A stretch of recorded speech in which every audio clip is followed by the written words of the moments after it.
조금은 장난스러운 느낌의 소위 멍때리기 대회. 하지만 이를 다루는 외신은 꽤 진지합니다.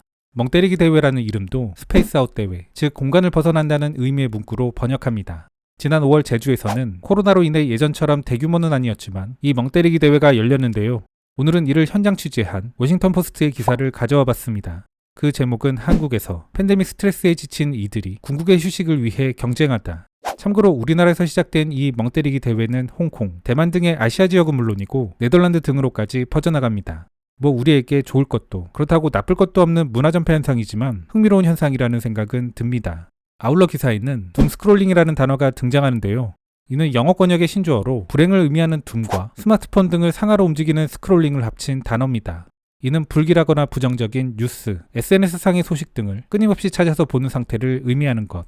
스마트폰 중독과 유사하지만 약간 그 결이 다른 개념입니다. 이런 심리 상태에 빠지는 이유와 그것의 위험성, 그리고 이런 현상에서 탈출하는 방법 등 이에 대해서 미국의 건강 전문지 헬스에서 꽤 심도 있게 다룬 기사가 있습니다.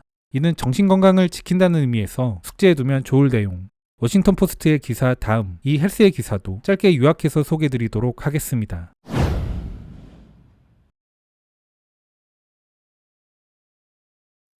진지하게 아무것도 하지 않는 것에 대한 최고를 뽑는 한국의 대회. 재택근무를 하는 부모, 원격 학습으로 공부하는 학생을 비롯해 이 전염병 사태 속에서 지친 많은 사람들. 이들을 위해 주최 측은 올해 좀 더 적절한 대회 장소가 필요했다. 이에 완벽하게 부합하는 곳이 한국의 남쪽 섬 제주도에 위치한 치유의 숲이다. 28명의 경쟁자들은 지난 수요일 멍때리기 대회를 위해 녹음이 우거진 캐노피 아래에 모였다. 기준은 간단하다. 90분 동안 가장 낮고 안정적인 심박수를 보이는 사람이 승리하는 것이다. 여기에 또한 관중들은 최고의 선을 보여준 상위 3명에게 투표를 하게 된다.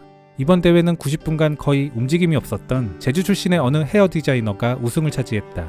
한국의 예술가 그룹 읍스 양은 지난 2014년 고압적이고 빠르게 변화하는 한국 사회에 대한 반발로 이 멍때리기 대회를 만들었다. 이후 이 대회는 홍콩, 네덜란드 등 다른 지역 등으로 퍼져나간다. 읍스 양은 말한다. 팬데믹이 닥친 세상은 그 어느 때보다 멍때리기가 필요합니다. 집에서 쉬는 시간은 많지만 바이러스로 인해 스트레스를 받고 불안해하면서 그 시간을 보냅니다. 작년에 이 대회는 온라인으로 대체되었지만 올해는 직접 대면하는 방식으로 복귀했다. 전문가들은 전염병의 압력이 몸과 마음을 가짜 생존 모드로 만들 수 있다고 경고한다.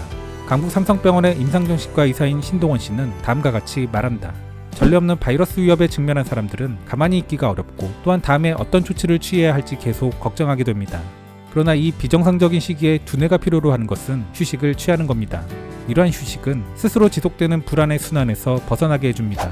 워싱턴 포스트는 왜 그들이 우주로 떠나기 위해 숲에 왔는지 이를 취재하기 위해 3명의 참가자들과 인터뷰했다. 멍때리기 대회에서 보낸 90분은 그녀가 아무것도 하지 않고 보낸 가장 긴 시간이다. 그녀는 말한다. 코로나19로 인해 제게 많은 자유시간이 생겼지만 그 시간을 효율적으로 사용해야 한다는 압박감을 느꼈습니다.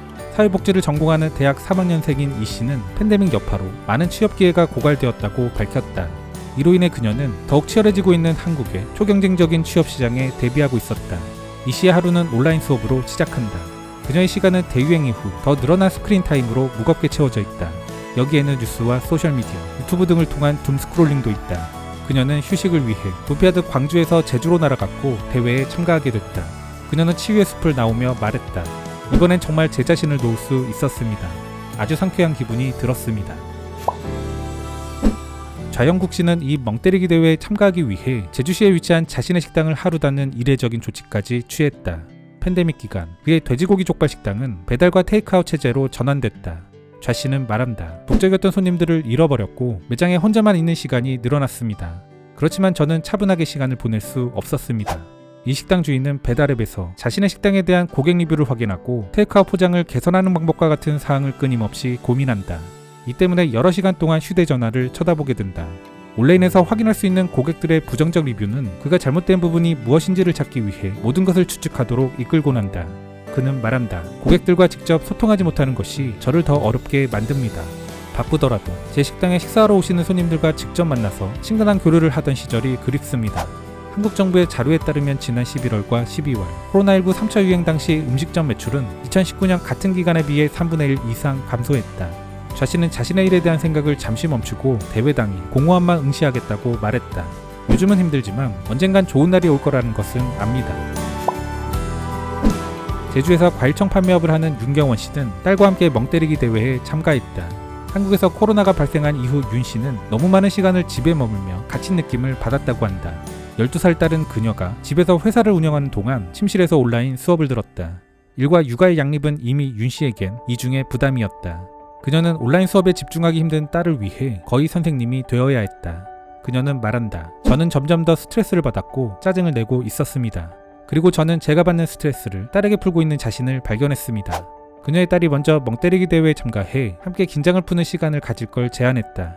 한국의 가족 및 환경과 관련된 2020년 연구에 따르면 여성 응답자의 3분의 2가 가족이 집에서 보내는 시간이 많아지면서 육아 부담도 증가했다고 답했다. 윤 씨는 말한다. 여기선 쉴 수 있습니다. 이젠 많은 분들이 아시겠지만 소위 멍때리기는 뇌에 휴식을 주는 효과가 있다고 합니다. 이는 결국 기억력과 학습 능력을 높이고 창의적인 생각에 도움이 된다고 하는데요. 저는 일반적으로 알려져 있는 이런 효과도 효과지만 심리적으로 쫓기는 듯한 느낌을 가라앉힐 수 있어서 좋은 것 같습니다. 단점이라면 잠들어 버릴 수 있다는 것, 이 정도랄까요? 아무튼 다음은 미국의 유명 건강 잡지인 헬스지에서 다룬 둠스크롤링에 대한 기사입니다. 그 제목은 둠스크롤링이란 전문가들은 우리가 그것을 하는 이유와 중지하는 방법에 대해 설명한다. 나쁜 소식들에 휩싸여 있을 때 당신은 두 가지 방법 중 하나를 선택할 것이다. 그것에 대한 모든 언급을 피하거나 아니면 모든 디테일에 대해 강박적으로 읽어나가는 것이다. 최근엔 너무 많은 사람들이 후자를 택하고 있어서 관련된 단어까지 생겨났다. 바로 둠스크롤링. 그렇다고 부정적인 뉴스를 접하는 것이 꼭 나쁜 것은 아니며 이는 진화론적 관점에서 자연스러운 부분이기도 하다. 즉 위험을 감지하려는 본능의 발로이며 이는 결국 우리가 생존하는 데 도움이 되는 것이다. 문제는 과몰입할 경우 오히려 세상을 정확하게 보는 것을 방해한다는 점이다. 그리고 이러한 상태가 지속되면 부정적 관점에 휩싸이게 됨으로써 스스로를 비참하게 만드는 결과를 가져온다. 둠스크롤링이 사람들에게 미치는 전반적인 영향력은 다양할 수 있지만 일반적으로 더 불안하고 우울하게 만들며 고립된 느낌을 강화시킨다. 그렇다면 둠스크롤링은 멈출 수 있을까? 페렐만 의과대학의 불안치료 및 연구센터의 클리닉 책임자인 테아 갤러거 박사는 본지의 다음과 같이 말한다. 가장 먼저 그것을 하고 있다는 것을 인식하는 게 중요합니다. 그리고 다음으로 기기 사용 시간을 스스로 제한할 것을 권합니다. 소셜미디어를 통한 부정적 뉴스를 탐색하는데 시간을 할애해도 되지만 시간이 다 되면 전화기를 내려놓고 하루 종일 사용하지 않는 것이 좋습니다. 그리고 사물의 긍정적인 면을 보도록 자신을 훈련시키십시오. 예를 들어 오늘 아침에 당신이 마신 커피가 특별히 맛있었다는 식으로 사소한 것이라도 하루에 적어도 3가지 이상 긍정적인 부분들을 찾을 걸 권합니다. 시간이 지남에 따라 이러한 긍정적인 생각은 더욱 의미가 확대됩니다. 그는 여기서 더 나아가 타인을 위한 활동을 하려고 노력한다면 한 단계 더 올라갈 수 있다고 말한다. 이는 지친 어머니를 위해 장을 대신 봐준다거나 하는 일상의 작은 일들이다. 둠스크롤링은 자신이 상황을 변화시킬 수 없음에도 불구하고 신체적 또는 정신적 건강에 도움이 되지 않는다. 또한 사랑하는 사람들에게도 그리고 사회 전반에도 나쁜 영향을 준다. 지금은 우리 모두가 하고 있는 일에 진정으로 주의를 기울이고 더 나은 성과를 내기 위해 노력해야 할 때다. 둠스크롤링에서 벗어나는 법에 대해 딱 떨어지는 만족할 만한 해답을 제시하는 것은 아니라는 생각인데요.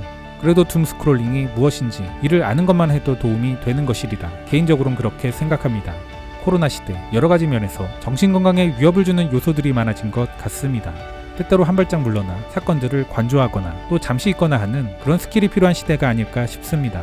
그런데 오늘 소개드린 기사와 관련해 조금 아이러니한 부분은 멍때리기 대회라는 것이 결국 휴식을 위해 하는 또 다른 경쟁이라는 것.